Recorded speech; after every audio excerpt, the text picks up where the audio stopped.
Welcome back. And now let's start the program in earnest, and we're going to focus our attention on security challenges. Now, the government has ordered security agencies in the country to crush and deter all crises that have the potential to breach the peace and national stability. Case in point, communal clashes, Boko Haram attacks, herdsmen turned killers, a number of Armed robbers issues. disguising as headsmen as well. Kidnappings. On Monday, suspected Fulani headsmen killed no fewer than 5 people in Nimbo, Uzowani local government area of Enugu State. Now, to look at the security challenges with us this morning, it's my pleasure to welcome Dr. Abdulrazak Balogun, who is Executive Secretary, Lagos State Security Trust Fund. Good morning. Thank you, everybody. Also in the studio is, should I say our in-house security expert, Dr. Ona Ekomu. And joining us from Abuja is another security expert, Captain Umar Aliyu. Captain, are you there? Good morning. Thanks for joining us. Now let me begin with Dr. Ekomu. Would you say that since the last time you were here, that our situation has improved, and I'm talking in terms of security? Well, I think the threat spectrum has mutated. What that means is the Boko Haram threat is dwindling, but other threats are rearing their heads. Exactly, rising. And I think that is what we are seeing. And so there has to be some kind of a global attention, global, I mean Nigerian global attention and overall attention to the range of threats such that they don't escalate to a point where they become grist for television talk shows like what we are discussing this morning.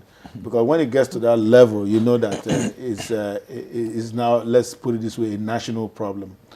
And last time I was here, we were talking about Boko Haramism and what was happening, and the fact that the military had taken the fight to them and they had turned tail and they were running. And I was saying, look, the absolute measure of security in terms of terrorism is no incidents, or in fact a strengthened, a target-hardened citizenry that would ensure that bombs weren't going off here and there and so on and so forth. So we thank God that for quite a few weeks now, things have gotten quiet, no loud bangs. We still have the occasional little girl going in there to detonate a bomb in some public place.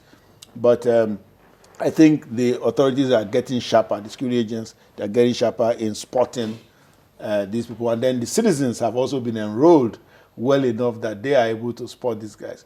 But then when we move away from that northeast corridor, where thankfully we are now talking about rebuilding rather than dodging IEDs, we come down to the rest of the country, Agatu, Enugu, Plateau, Nasarawa, what have you, whatever state you're talking about, every state, Cross River, you now have this new issue, which is not new because we've been studying it for over 20 years. You have this issue of Fulani herdsmen. In fact, it's being upgraded now to Fulani herdsmen terrorism.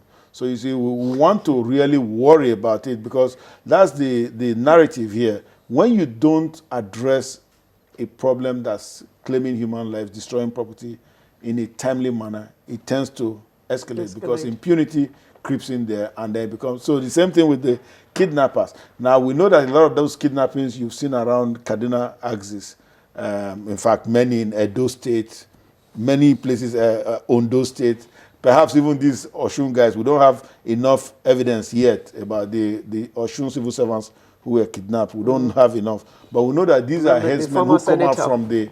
Yes, who come out from the bush. Well, that one we don't know because we don't have the information. They haven't reached out. No, they've not reached out, and we don't have enough information, and yet about the circumstances, what happened at that kidnap site. But when we've had a chance to analyze that, we can now know who the likely author of that crime was, whether it was headsmen, because they are now into the kidnap trade too, and or whether it was the regular ransom kidnap people, Businessmen. the regular businessmen, kidnap businessmen. Thank you. Okay, Dr. Balogun, what do you make of this new phenomenon of headsmen attacking people? We've always known them as very peaceful people who go around with their sticks across their shoulder, go around grazing peacefully. Suddenly, they're not peaceful anymore. What do you make of it all? I think, in my view, I think they've been infiltrated. They're not the regular Fulani herdsmen we used to know. When people say Fulani herdsmen, it's a general, nomenclature for them. I think most of these guys are foreigners. Our borders are very porous. I mean, I schooled in Maiduguri, and I know that those areas, these people intermingle with Nigerians, and you tend to think they are Nigerians. What is happening now is a new dimension, and if you look at the trend, you will find out that, in my view, I think they are foreigners who don't even know. If you're doing a business in an environment, you tend to know people around you. They're your people. You can't kill them as what we see now. But when you come from out of town and you don't even know who is who, you become so, brazen, and you may not care about who you kill. So in my view, I think they are not the typical Fulani headsmen we used to know back in the day. These guys are foreigners, and I think because our borders are so porous, they infiltrate them. And because they look alike, they probably even speak the same language, we tend to think they're the same people. I just think that we need to step up our border control. Yeah, Dr. Balogun, but even if they are foreigners and they are herdsmen, why would they be herding their cattle armed? That's my issue. If you've lived among Northerners, those herds that we take for granted, they are very, very important chattels to them. It's like a way you measure your wealth and you measure your status. So to them, it is a very, very important assets. And by the way, most of these guys that do these things are not the owners of these businesses, because these herds are very expensive. So they pull from different businessmen, and then they help them to tend these animals. So, and they know that they're also exposed to a lot of threats. There's no typical, people from that area that you won't find carrying their daggers. Yeah, but we're talking daggers, about yes. guns. We're talking about Well, sophisticated weapons. maybe AK-47. guns are not probably, and that's why I said that you can't be a typical Fulani that we know and be carrying guns. These guys don't carry guns. I'm sure maybe they may be ex-military people from out of town, and that's the reason why they carry these guns. And I think it is because they feel that their businesses are threatened, and so they need to arm themselves. Even typically all around, there's barely any of these guys you see on the streets, even doing this Okada business, that don't carry these things. Not guns, but daggers. Because they are not typically Nigerians. And that is their own way of life. Captain Aliyu, this matter of, especially, let's look at the firearms these people carry about.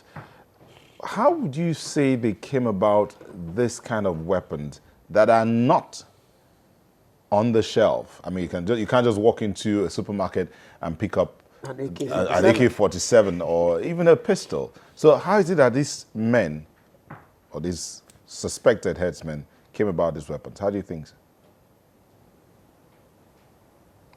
It's clear and obvious. They came about these weapons from the black markets. If children can carry guns in schools, what makes you think herdsmen can? We have cult members who get weapons. How did they come about it? The weapons are there on the black market. Arms proliferation, actually. And I think I also want to make one fact clear. The sooner we disabused our minds of that stereotype of Fulani men or headsmen being about sticks and machetes, and started accepting the fact that it's now possible for them to have guns, then the better posited our mindset to enter the problem. Next, also, we must understand something. The Fulani man is about one of the few Nigerians that can actually rove around this country unchecked. Yes, unchecked. And that's because most of their, if I call it transit routes, are not the regular roads we see, except of course when merchants buy their cows and truck them. And that in itself is a very good advantage for anyone who wants to infiltrate our states. All you need to do is to take the cattle trail. So we're seeing a situation where from 1997 to 2010, we had some over 50, deaths. And from 2011 to 2015, we had about 187 deaths. And in the first quarter of 2016, we are already trending 470 deaths. What that means is that the problem is growing. It's growing because it's increasingly possible to take on villages and kill people and just melt back into the wilderness. Our law enforcement agencies shouldn't be unmindful of the fact that this particular herdsmanship or cattle rustling could actually become a conduit through which a depleted Boko Haram force can scatter and spread and do damage under the vestiges of Fulani headsmen. As we speak, I do not subscribe to calling the culprits Fulani headsmen. They are marauders, they are killers. If we continue to append an ethnic designation to the culprits, then the problem will go the way problems go in Nigeria, political. So in your opinion, political solution. Captain Ali, in your opinion, they will rather.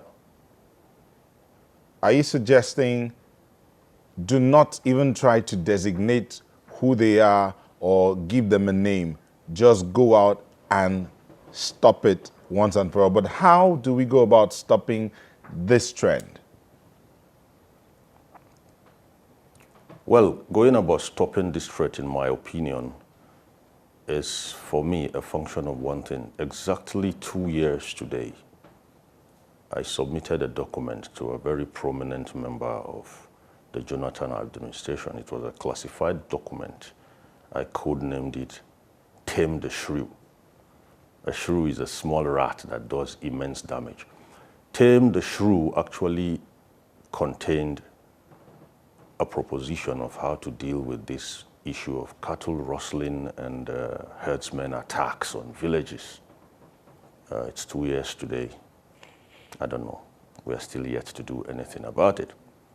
How do we begin to handle this problem? The problem is actually going to be handled immediately and in the long run. Giving them grazing grounds will not stop them from doing what they do.